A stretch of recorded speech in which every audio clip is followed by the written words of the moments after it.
ซี่บ่แต่ละมื้อกันเนาะตอนแรงแบบนี้กับตอนแรงกับตอนเช้าแต่ละมื้อแบบนี้เนาะ เอาเราบ่ได้ถามทุกเจ้าก่อนบ่ซะ มาบ่ฮู้ เอาแล้วพี่น้องมันเป็นสิทธิ์ของเฮาเด้นี่เฮาต้องคันสิเอาก็ต้องถามก่อนเด้เนาะ โดย แต่ว่าบ่ได้เป็นแบบใดบาดนี้เนาะ โดย ที่แรกว่าอยากให้มันเดือโซนนี้ไว้คันว่าตัดก็ต้องตัดเอาโซนตัวนี้นะตัวลำนี่เพราะว่าเฮาสิได้ปูเฮือนได้ให้มันออกไปในจักหน่อยนะเอาโซนตัวนี้มัน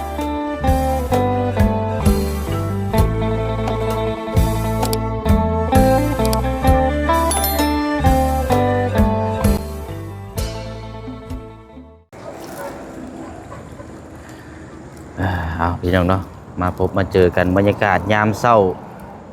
เนาะถือว่าบ่ได้พบเจอกันหลายมื้อหลายวันแล้วพี่น้องเนาะน้องพลักหรือว่าทางน้องหังเนาะทางครอบครัวของทางอาเจืองโอ้ยผู้กำลังสิหาบน้ำไปโฮดพักมันบ่ล่ะโอ้ยเอาสบายดีทางพี่น้องในเด้อเนาะมึงนึงก็อุ้มลูกเบื้องนึงก็หาบพี่น้องอีเนาะเอาพอดีแล้วฉันเอาอันนี้ไว้ก่อนละเอามาเชิงชื่อกับข่าวมาฝากเอาไว้ก่อนบ่มีหมูหมากาใกล้แล้วว่าเอาไว้สูงๆเด้อเอาไปแหละพี่น้องเนาะกราบทักทายสบายดีและสวัสดีพ่อแม่พี่น้องเบิดสุขุสุคนได้พี่น้องเด้อเนาะพบเจอกันอีกคือเก่าคือเดิมเนาะจังใดก็อย่าลืมนะพี่น้องเด้อเนาะฝากเพื่อนพี่น้องกดติดตามแล้วก็เป็นกำลังใจให้ทางพ่อน้องเปียวแน่พี่น้องเนาะถือว่าก็มาติดตามเคสของทางอาเจืองและก็ทางน้องห้างอีกวันนี้พี่น้องเนาะก็มีเรื่องราวจะมาแจ้งอยู่พี่น้องเนาะแต่ว่าทางอาเจืองบ่อยู่เนาะเดี๋ยวเราจังคอยว่าคอยคุยน้ำกันเนาะสำหรับทางบ้านเฮือนซ่านนี่แหละพี่น้องเนาะไปเนาะมาเบิ่งทางน้องห้างก่อนไปเบิ่งที่ดินน้ำกันอีกพี่น้องเนาะได้บ่เปียกเมื่อไรทั้งหลังนะโอ้โหแตะนี่เนาะถักแล้วเนาะ หนักเด้นี่เนาะ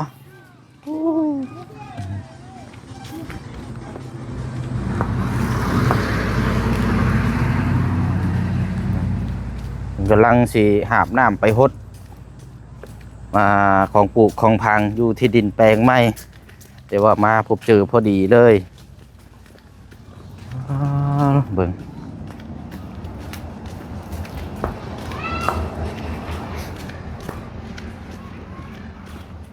โอ้ยเอาซี่บ่แต่ละมื้อกันเนาะตอนแรงแบบนี้กับตอนแรงกับตอนเช้าแต่ละมื้อแบบนี้เนาะ ใกล้อยู่อันลูกหูอยู่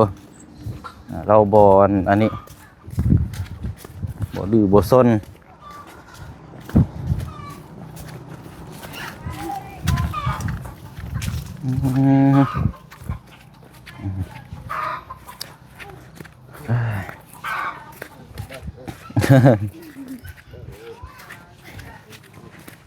บ่มีกระถางบ่เนาะโอ้ยเนาะกระถางกระพุ้ยมาตั้ง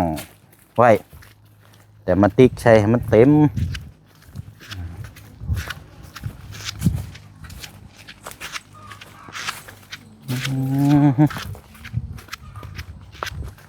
ใช้มาด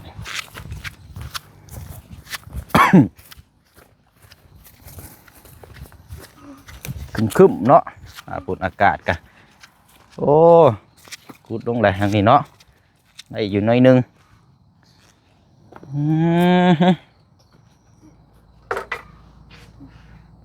ตรงไหนบาทนี่เอ้าบังเด้อบ่เสียงนี่ไม้ก่อนนะมันสิบ่ได้ยินเสียงแบบไม่ค้านก็เป็นตะแคงแท้นี่เนาะไปเจ็บบ่า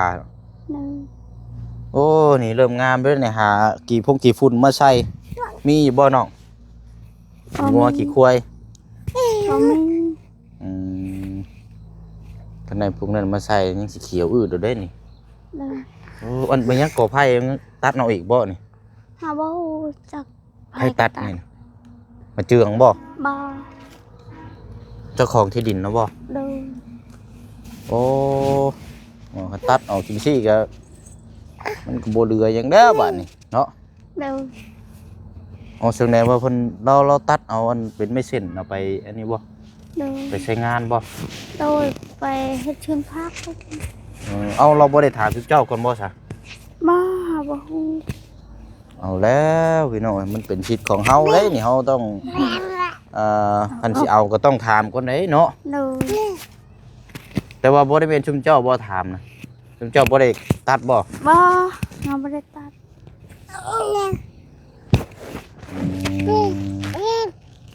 เอาย่างมาพี่ก่อนก็ได้เดี๋ยวจังไปฮอดละย่างมาเบิ่งก่อนเอาอันนี้ก็เบิ่งนี่ก่อนพี่น้องเนาะ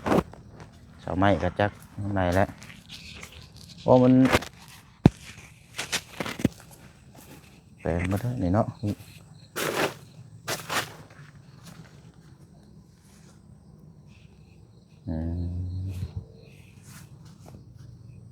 เหลือบ่กี่ดำเองบัดนี้เนาะ โดย นี่ได้สบายนี่เห็นภาพไปสิแล้วก็คือบ่คักบ่แน่แบบใดบัดนี้เนาะที่ได้ว่ายังให้มันเดือโซนนี้ไว้คันว่าตัดต้องตัดเอาโซนตัวนี้นะตัวลำนี่เพราะว่าเฮาสิได้ปูเฮือนได้ให้มันออกไปในจักหน่อยนะเอาโซนตัวนี้มันไปฝั่งนั้นซะว่ามันก็ว่าได้ไล่อยู่พี่น้องแต่ว่าเบิ่งเราตัดเอาไปเฮ็ดละหัวนะเนาะ โดย ตัดกระโบถามบ่ยังเลยบาดนี้เนาะ อาเชืองก็บ่ฮู้ไปไผเฮ็ดตัดอันนี้เฮาบ่ฮู้ ว่ามันต้องถามได้เฮาซื้อแล้วมันเป็นสิทธิ์ของเฮาได้นี่บัดนี้นะ โดย บ่ซั่นเฮาสิซื้อเอาบ่ซะว่าคันเฮาซื้อเอาแล้วยังมามุกยังมาพัวพันเอาก็มันก็ซ้ำบ่แม่นซื้อเด็ดขาดแล้วอ่ะมันบ่ล่ะ โดย มันต้องถามกันก่อนถ้าจะได้ก็ต้องถามเอาแล้วก็เอาลำไรมุมไรเจได้ถามพูดคุยกันก่อนแม่นอยู่ว่าเป็นที่ดินของเจ้าเคยก่อนหน้าก็ต้องถามกันก่อนเนาะกันว่าอยากได้หรือว่าจากลำเท่านั้นเท่านี้ก็ถามกันก่อนก็ให้อยู่แต่ว่าให้ปรึกษากันก่อนนะอันนี้ว่าตามหลักตามเกณฑ์ได้นี่พี่น้องเนาะเฮ้ยใช่ดูอันนี้ได้เบิ่งยาวายของลุงเนี่ยเอายับขึ้นมาเทิงพี่ละจังนั้นมันสิปุ่มมันสิล็อกปุ๊บตุ้มเลยบ่ได้ไข่บ่ได้ไอแล้วว่า บ่ให้ให้ไผบัด ให้ ลมพัดไผบัดให้ ให้ตกใจบ่ โดย ลมแห้งเนาะ โดย ไผบ้านบ่งกระตูบหั่นบ่ โดย แต่ตกใจบาดนี่ ตกใจ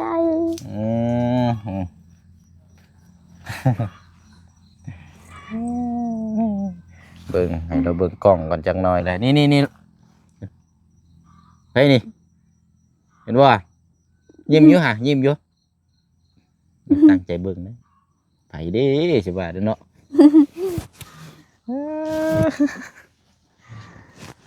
ทางอาเจืองเด้อไปนั่นบ่ไปตัดกล้วยอีกซั่นบ่ บ่ไปยามชวน พยายามสวน โดยมื้ออื่นนี่ไปตัดกล้วย แต่ว่าเราสิมาจักประมาณจักโมงล่ะ 8:00 น ช่วง8 โมงเช้านี่บ่ โดย8:00 น 9:00 น เดี๋ยวมื้อนี้คันมานั่นก็ให้เราอยู่ก่อนเด้อ โดย บางเทื่อบางทีบ่เชียงมีแนวมาพูดคุยนี่แหละเนาะต้องถามทางอาเจืองนำ โดย ขุดไปแล้วนี่เนาะ โดย ปรับมาแล้วแหละขุดเอาตามบินเฮานี่แหละบ่เป็นนี่ได้เข้าเฮาเพิ่นแบ่งให้ได้จักสอบแล้ว ก็บ่ฮู้หยัง ยังบ่ทันแบ่งอยู่ โดย ป้าบ่แม่นเรียบร้อยแล้วบ่จัก บ่ บ่ได้แบ่งใช่บ่จักบ่ บ่จัก สิได้เข้า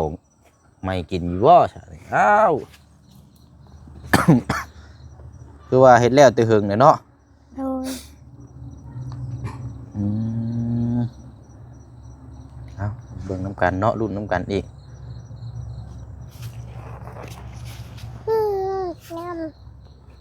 กันว่ามันบ่เป็นแต่คือนี่กันโยจะเป็นแล้วพี่น้องขออภัยอันนี้ก็สิได้ดื้อมากออกแล้วแหละว่านั่นก็พี่น้องออกความคิดเห็นน้ำกันพี่น้องเนาะว่าสิเอาไว้บ่หรือว่าอันนี้เดี๋ยวเชียงว่ายังเอาไว้เป็นห่มเป็นห้อยแต่ว่าหากมันเห็นภาพไว้สิโดดโอ้ยพี่น้องบ่คักปานใดเนาะ โดย เอาเดี๋ยวจังว่าจังคุยน้ำกันตัวนี้เนาะ โดย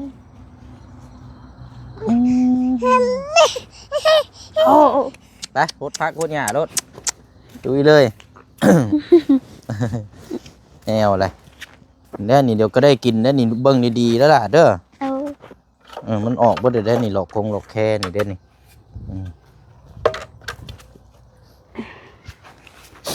อยู่นอกข้างนี่กระแตก นักลัก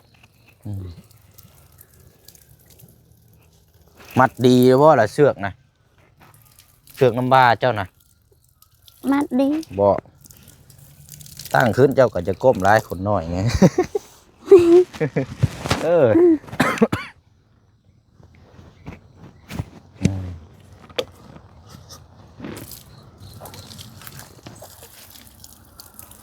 เหมือนหลัง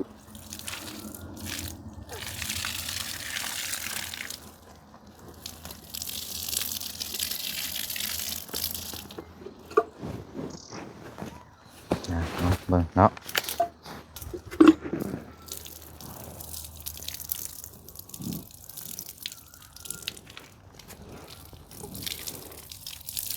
อีกบ่หล่นบ่นานหรอกพี่น้องก็เป็นกำลังใจให้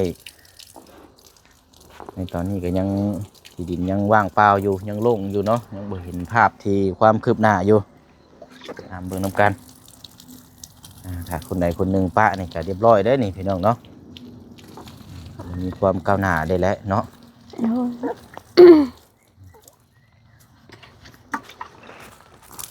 ้ เครือนี่ได้เป็นหมากเลยตอนนี้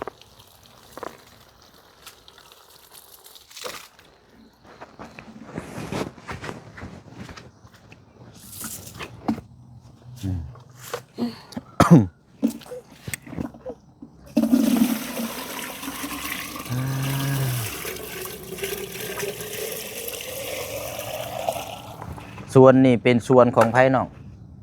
ส่วนของเจ้าเองบ่หรือว่าส่วนทางแม่ย่า ว่าทางคอย ส่วนทางทุมเจ้าบ่ ดู เอาปลูกยังกันนะ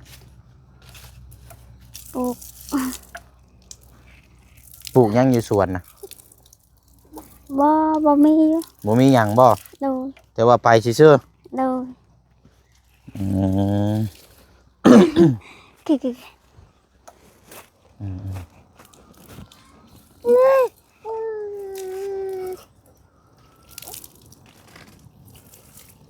ไปสิเข้ามาเมื่อวานนี่มันมืดก่อน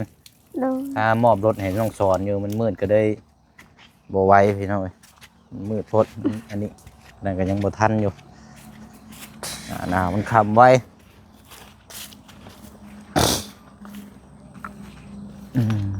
ได้ มันยังสามารถได้ใช้อันนี้ เอามาแต่บ้านปูย่าปูนา โอ้เอาเจ้าไปพุ่นสมบ่ โดย อ๋อไปกับไผอะนะ ไว้กับประจื้อ อืมไปแล้ว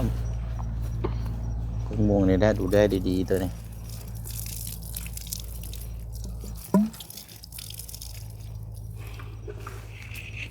นะไปอยู่เนาะ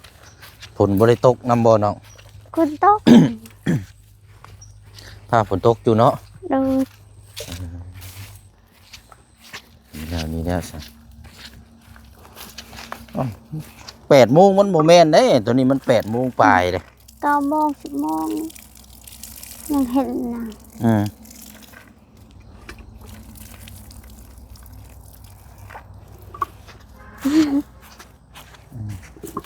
โอ้นี่อ้อยเนาะปลูกใส่ดินแดนคืออยู่กระถางมาใส่โอ้ปลูกทางนี้กันพอเตยติเสะอยู่เนาะเอาดินกระชะได้สำนีพี่น้องเนาะมันปรับได้สำนี โอ้ตัว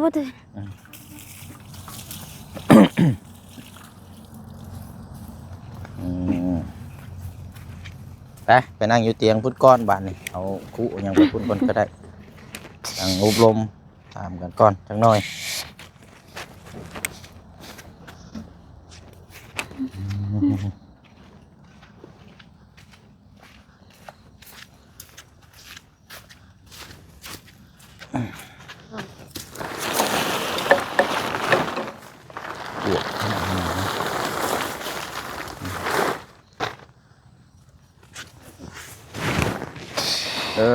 เอา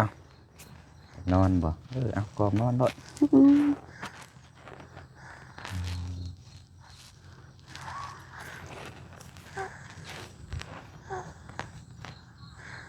เนาะสวนทางน้องอ่อนเรียบร้อยเบิดเลย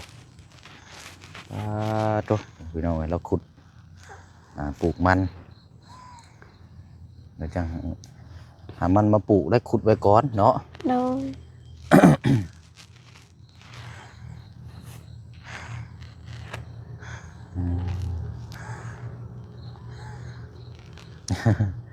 นอนง่ายแท้เนาะ โดย เอาคอมแล้วนอนรถพยายามทั้งแม่ย่านั่นไม่เท่าได้เนาะ โดย เป็นนี่ได้แล้วเพิ่นถามหยังอยู่บ่ พากันไปแต่จังโมง แต่8 โมงออกไป ตอนแรงบ่ โดย อืมบัดนี้อัน ทั้งแม่ย่าเจ้าอยู่เราอยู่เฮือนอยู่บ่มื้อนี้ ไปชวน ไปสวน โดย เรามาจังโมงบัดนี้นะ มาแต่ประมาณ ค่ำพุ่นบ่ ค่ำ ไปน้ำกันกับมันพ่อปู่เจ้าบ่ บอไปพอดีอยู่ ผู้เดียว ดูช่อง3 โมงพุ่น อืมไปโอ้คำได้มาอันนี้เนาะ ดู เอออืมได้ยังจะเฮ็ดกินข้าวน้ำตอนเช้าล่ะยังอยู่ยังกิน ยังไม่ทันกิน ยังบ่ทันกินอยู่ ดู อืมเอาครับเดี๋ยวจังเฮ็ดอยู่เฮ็ดกินซะเนาะ ดู มื้อนี้ก็จักสิซื้อหยังมาฝากไปหน่อยมีแต่สิ้นแห้งหั่นแหละ ดู สิ้นแห้งสิ้นหยังได้มานี่อ่า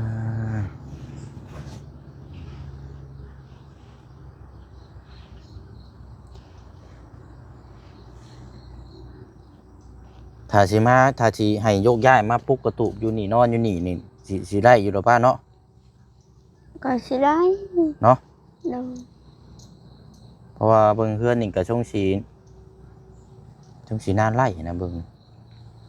เนาะเพราะว่าตอนนี้งบยังบ่ทันได้มีมาเพิ่มเลยเนาะ ดู มีแต่ที่ทางบ่เชียงมาแจ้ง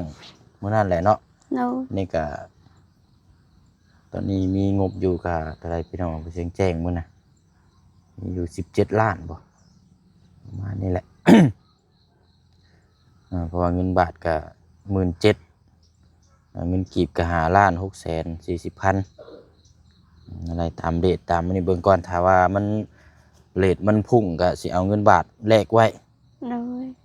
แล้วก็จังสิมาแจ้งเพิ่มเติมน้ำกันอีกว่าเด็กมันขึ้นมันลงนะพี่น้องถ้าเด็กพุ่งเฮาก็จังสีแดกเงินกีบไว้เพราะว่าเฮาใช้จ่ายซื้อเป็นพวกนี้เฮาใช้เป็นเงินกีบ ดู มาปลุกนี่ก็ใช้อยู่นี่ได้เนาะอยู่แจนี่ได้เนาะกุญแจนี้มีนั่นมีจังไดพี่น้องก็จักว่าให้น้องเพิ่นยกย้ายมานี่ปลุกนี่จักสิอยู่มุมใดพอพี่น้อง FC ก็เห็นดีน้ำลายว่าอยากให้มายกย้ายมานอนอยู่นี่แหละเนาะ ดู เพราะว่าเขาได้ที่ได้หยังแหละปลุกกระตูบนอนอยู่นี้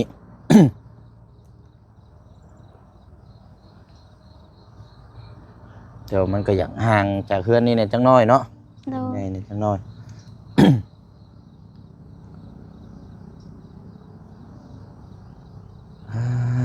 เนาะบ่แม่นมาแล้วบ่จักอาเจือง กามาบ่จัก เนาะ ดู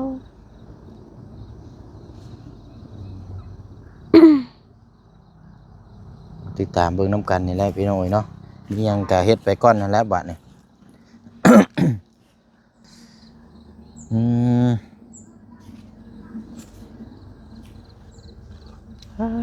เนาะมันกลายเป็นแบบคือบ่มีห่มได้บัดนี้เนาะ ดู มันสิเป็นโล่งได้บัดนี้พี่น้องเพราะว่าตะกี้มันมีนี่อยู่ใส่ผ้าบัดนั่นแหละมุงเอาบัดนี้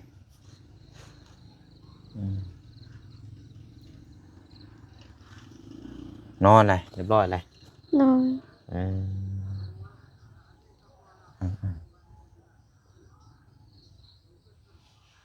มาสะเนาะมีแต่ว่าเนี่ยเอาลูกเมื่อนอนก่อนก็ได้ล่ะเด้อ โดย เอาลูกมานอนก่อนเดี๋ยวขาเจืองมาเดี๋ยวบ่เชียงสิไปหาเด้อ โดย ให้เรามาเฮ็ดเวียกอยู่แถวนี้น่ะเด้อ โดย มาปัดกวาดปัดหยังอยู่แถวนี้แหละบัดนี้เริ่มมือเฮาสิเริ่มมาอยู่นี่แหละเนาะ โดย ว่าจังคุยนํกันเนาะ โดย ว่าทั้งเทื่อ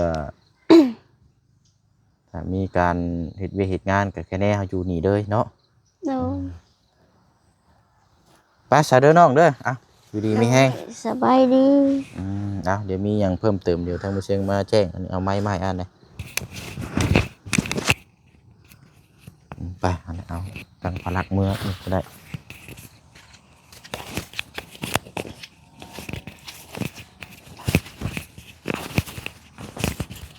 ไปตามนั้นแหละพี่น้องเนาะตัวนี้ก็เบิ่งก่อนพี่น้องเนาะเบิ่งยอดเบิ่งหยังเฮาไล่รวมๆก่อนเพราะว่าเรื่องไม้เส้นนี่แหละที่ทางพลน้องเปียวจะสั่งมาตอนนี้กับพี่น้องเนาะแต่ว่าจักสีสรุปพอหรืออันนี้แต่ว่าให้ทาง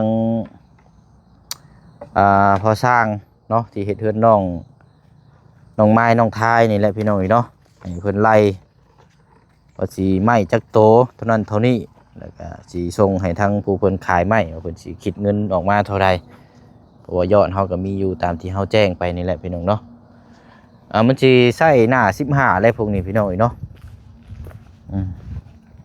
ก็คือข้างล่างนี่15ทั้งเทิงนี่สิใช้หน้า5x12ก็ได้เนาะถึง5x12จะบ่ใช้ใหญ่สำคัญก็ได้พี่น้องว่าเฮายึดข้างล่างพี่เอาใหญ่แน่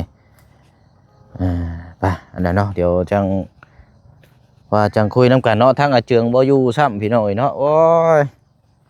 ไปยามสวนยามไม่นี่เราไปก็คือว่าอะไรพี่น้องเนาะมันก็บ่มีหยังเพิ่มเติมเนาะมีแต่ว่าสิถามทั้งน้องเพิ่นอีกทีนึงถ้าว่าสิโยกย้ายมานอนอยู่นี่ก็เฮาจังสิได้มาบัวระบัดบัดนี้พี่น้องเนาะพอเริ่มมื้อเริ่มสิได้มานอนอยู่นี่แล้วพี่น้องเนาะบัดนี้ก็เดี๋ยวมาก็แค่แน่อยู่นี่แหละหาอยู่หากินอยู่แถวนี้แหละเข้าห้องน้ำห้องในก็เข้าไปตามป่าตามรอนแถวนี้แหละพี่น้องเนาะมีแต่ป่าแต่ดงอยู่ ไปเนาะจังใดก็คลิปนี้เนาะสิได้ร่ำลาพ่อแม่พี่น้อง FC เฮาไปเบิดสุขุสุคนในพี่น้องเด้อเนาะเดี๋ยวติดตามรับชมแล้วก็เป็นกำลังใจให้เบิ่งนำกันป่านนี้เนาะทางเจืองแล้วก็ทางน้องฮังเนาะพี่น้องเนาะทางน้องสอนก็ถือว่าความฝันเป็นจริงแล้วเนาะพี่น้องเนาะนี่มีแต่เวลาเฮารอติดตามเบิ่งนำกันสำหรับทางรถแล้วก็ทางคนว่าสิเป็นจังใดเนาะหลังจากไล่รถไล่ล่างไปแล้วนี่พฤติกรรมหรือว่านิสัยใจคอสิเป็นจังใดเนาะ